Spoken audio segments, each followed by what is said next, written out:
தனுஷை வந்து உருவாக்குனதில் உங்களுக்கு பெரும் பங்கு உண்டு. முதல் 2 படங்கள் அவ்வளோ தூரம் நீங்கள் செதுக்கி அவரை கொண்டு வந்தீங்க. இன்றைக்கி தேசிய விருது வழக்கு வாங்கியிருக்காரு. தம்பி வந்து நீங்கள் சின்ன வயசுலேருந்தே தூக்கி வளர்த்த தம்பி.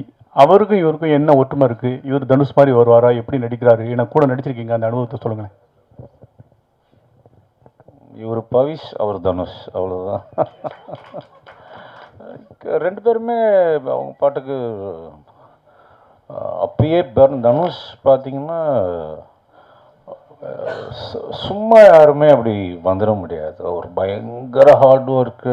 அங்கேருந்து உருளணுன்னா அந்த 40 அடி மலையிலேருந்து உருண்டு வருவார், இது பண்ணுவார். ஸோ சேம் குவாலிட்டி இவர்கிட்டையும் பார்த்தேன். அதுக்காக மலையிலேருந்து உருள சொல்லலை நான். But is also very hard working.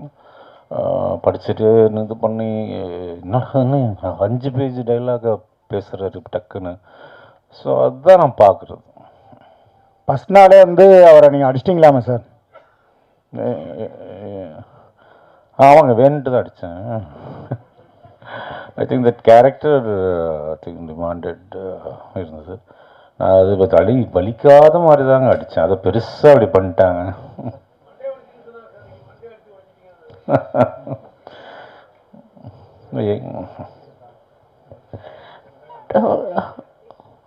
Hello sir, இங்கே 20 இயர்ஸ் பிஃபோரே வந்து அப்சசிவான லவ் பற்றிலாம் நீங்கள் வந்து ஸ்டோரி பண்ணியிருக்கீங்க. இப்போ இந்த ஜென்சியோட லவ் உங்களுக்கு புரியுதா? அதை பற்றி கதை ஏதாவது எழுதணும் அப்படின்னு எழுதியிருக்கீங்களா? உங்கள் சைடில் இருந்து ஒரு லவ் படம் எப்போ நாங்கள் எதிர்பார்க்கலாம்? பண்ணியிருக்கோம். ஜிவி பிரகாஷ் நடிச்சிருக்காரு. 80% முடிஞ்சிடுச்சு. Immediately you will see my take on Gen Z film. எனக்கு ஜென்சிலாம் நம்பிக்கை இல்லைங்க. ஸோ இந்த காலத்துக்கு என்ன, அவ்வளோதான். எனக்கு I should love the process, அவ்வளோதான். தனுஷாருக்கு ரவுடிசம் படம் இப்போ யாருமே எடுக்கலை இன்னும் அந்த அளவுக்கு. ஸோ அதே போல் காதலும் தனுஷை வச்சு முக்கோண காதல் வேறு லெவலில் கொடுத்துப்பீங்க, காதல் கொண்டேனும். ஸோ ஒருவேளை பவிஷை வச்சு எடுத்தீங்கன்னா ரவுடிசம் முதல்ல எடுப்பீங்களா, இல்லை காதலை புளியறதுக்கான வாய்ப்பு கொடுப்பீங்களா? ரொம்ப ட்ரிக்கியான கொஸ்டினுங்க. அந்த டைமில் என்ன தோணுதோ, எதுக்கு வேணுமோ அடாப்ட் ஆவாருன்னு நினைக்கிறேன். செல்வா சார், வாழ்த்துக்கள் சார். அப்போ நீங்கள் எடுத்த படங்களில் வந்து உயிருக்கு உயிரான லவ் அப்படின்ற அளவுக்கு தான் அவங்க காதல்கள்லாம் இருந்தது. அப்போ எடுத்த காதல், நீங்கள் எடுத்த படங்களும். பட்டு இந்த படம் ஆகட்டும், இதுக்கு முன்னே 2-3 படங்கள் வந்திருக்கு. எல்லாமே காதல் வந்து பண்ணுறாங்க. ஆனால் அதுக்கப்புறம் வந்து ஒருத்தர் பழி வாங்குற மாதிரி தான் காதல் போகுது. இப்போ உள்ள காதல் அப்படி மாறி போச்சா? காதல் இருக்கா இல்லையா? இந்த படத்துலையும் முதல்ல இவர் வந்து ரைடு கொடுக்குறாரு வண்டியில் உட்கார வச்சு, பின்னால் பழி வாங்குற மாதிரி நீ அதெல்லாம் பண்ணு அப்படின்னு சொல்கிற மாதிரி தான் ட்ரெய்லரில் தெரியுது. இப்போ உள்ள காதல் இருக்கா இல்லையா, அதை மட்டும் சொல்லுங்கள் சார். இனிமேல் உள்ள காதல் எப்படி இருக்கும்? அதுக்கு நான் ஃபஸ்ட்டு லவ் பண்ணணும்.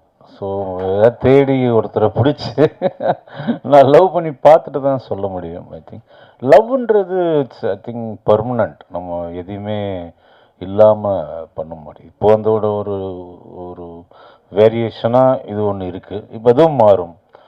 அடுத்த ஜென்ரேஷன் வேறு மாதிரி வரும். லவ்வோட பேர் தான் மாறிட்டே போருமே தவிர love is ever lasting.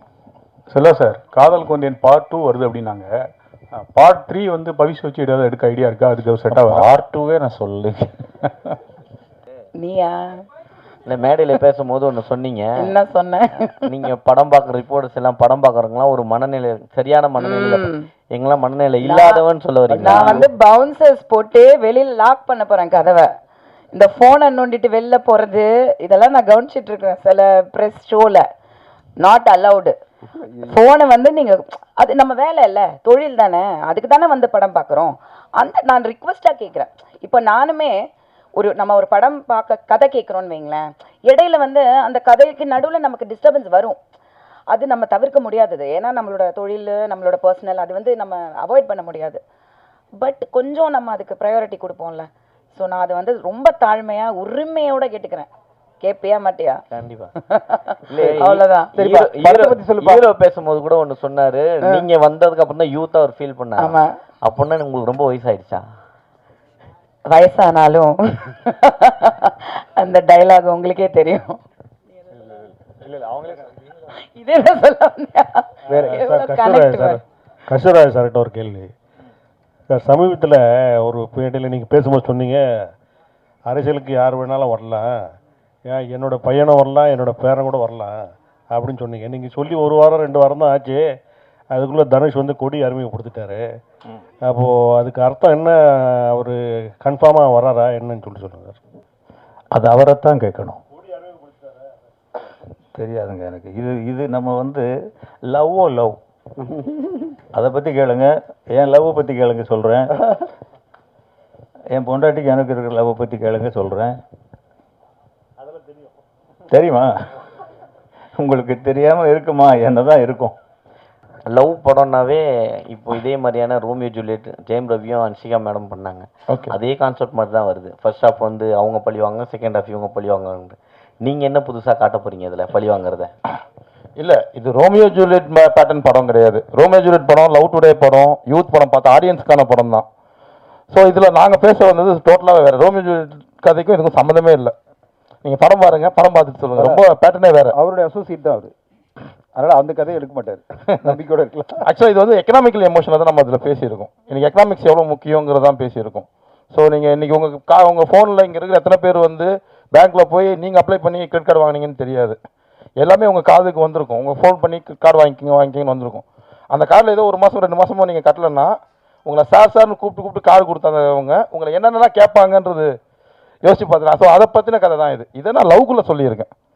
So நம்ம ஒரு கடன் வந்து எவ்வளோ சேஃபாக இருந்துக்கணுங்கிறது மட்டும்தான் இந்த கதையில் சொல்லியிருக்கோம்.